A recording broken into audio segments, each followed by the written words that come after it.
Living in a cheaper country seems great on the surface, but for some people, particularly people who are not of a retirement age, it can turn into a financial trap. So here in this video, we're going to discuss how living in a country with a low cost of living can be a trap and what you can do to avoid it. My name's Aaron, I'm from offshore in Asia. If you're interested in moving, living, or doing business out here in Asia, head over to offshoreinasia.com, have a look around there and get in touch. So the whole idea about living in a cheaper country becoming a trap is that the longer you spend in a low cost of living country, the more dependent you can become on that low cost of living.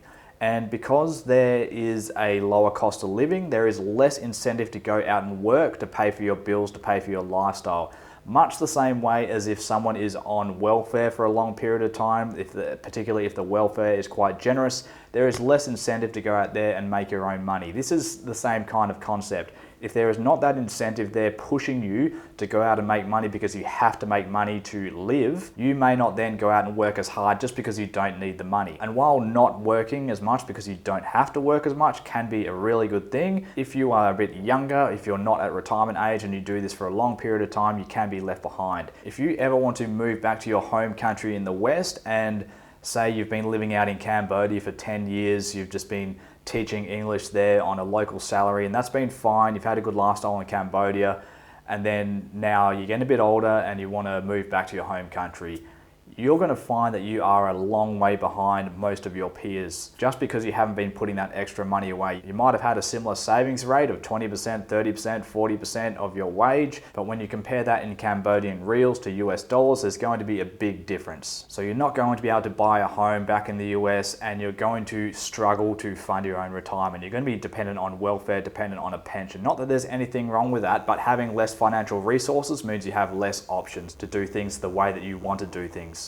And a lot of us who are living out here in Asia have met people who have been maybe teaching English in Cambodia or in any country and for an extended period of time, and they may want to move home, but they feel like they are trapped here. They don't have any real qualifications and they're a bit concerned about being able to get a reasonable paying job back home, so they feel sort of trapped in their situation. You want to avoid this kind of scenario if you can. So yes, there is an element of risk of living in a low cost of living country for an extended period of time, but there is also a massive opportunity. You can turn this around and use it to your advantage. Particularly if you are quite self-driven, you will probably do quite well out here. You're going to acknowledge that it is a cheaper cost of living. You might upgrade your lifestyle a little bit, but it's still going to cost you a lot less than you would have been paying back in the US or elsewhere. And if you are driven to go out and make money, to earn an income that is similar to what you may have been earning back in the US, this can really turbocharge your financial growth. It's all about not being lazy and not being dependent on the low income requirement that comes along with living in a low cost of living country. If you can avoid that, you're not going to have any problems. The basic formula to getting ahead by living out in Asia or any cheap region of the world is to maintain your lifestyle, but to drastically reduce the cost of living, the cost of maintaining your lifestyle. If you can do that, but at the same time maintain your income levels, if you were before saving $1,000 a month back home and now you're saving $3,000 a month, $4,000 a month, this is going to add up to a lot over 1 year.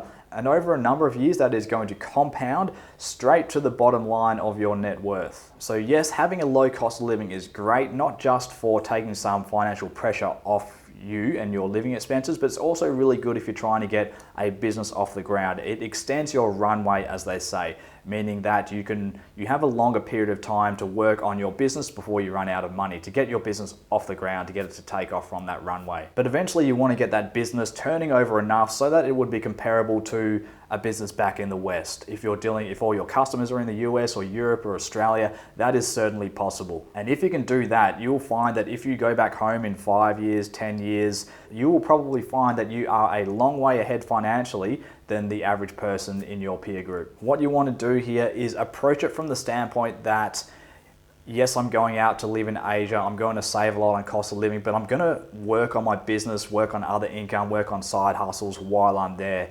And I am confident that when I do go back, I will be in a better position than I would have been if I never left. If that is something that you can do, it's going to work really good for you. If that's something that you are going to struggle with, if you don't have the self-drive to, work long hours and go chase up business and grow your business, then it might not be something for you. Not to say that it can't be beneficial for lifestyle purposes, but from a financial standpoint, if you don't have that self-drive to go out and build the business, then you may well fall behind. Another great thing about having a low cost of living is that it means that you have more money available to set up a productive work environment.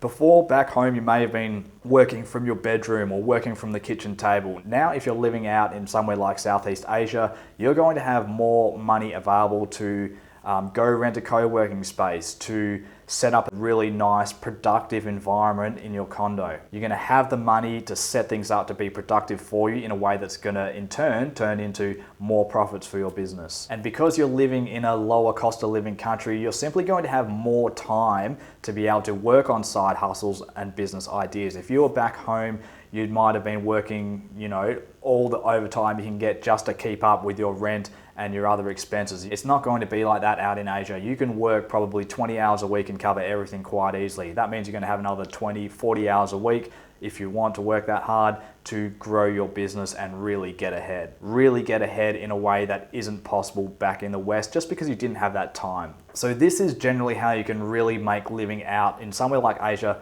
work for you quite well. You take it a step further. If you set up your affairs in a way that has a low taxation, so maybe you are incorporated in a country with a low corporate tax rate. If you are living in a country that might not tax capital gains, might not tax dividends, may have a more favorable personal income tax rate, you can do these kinds of things to really capitalize on what you're doing and really leverage your situation to a higher degree. So you've got the cost of living savings, you've used that spare time that you didn't have before to grow your business even more, so you're making good money, and now you're reducing your tax bill. So over a period of time, this can turn into a big difference in the amount of money you would have saved compared to if you were trying to do the same thing back home. Add on top of all of that, you're going to have less stress because there's less financial pressure. A lot of people come out here and have a better lifestyle, a better quality of life simply because you can afford it, but also because it's an excellent place to live. So for all these reasons, I do recommend to anyone who is interested in living out here or who can work remotely and is maybe feeling some financial pressure back home to come out here and give it a go. There's nothing to lose, but with all that said, keep in mind the things that I was talking about here. Don't let it become a financial trap. Make sure that when you do want to go home, if you want to go home, have that option there and know that you can do it and not be in a bad financial situation at that time. We'll leave it there, guys. Thanks a lot for watching. Share your thoughts down below. We'll catch you later.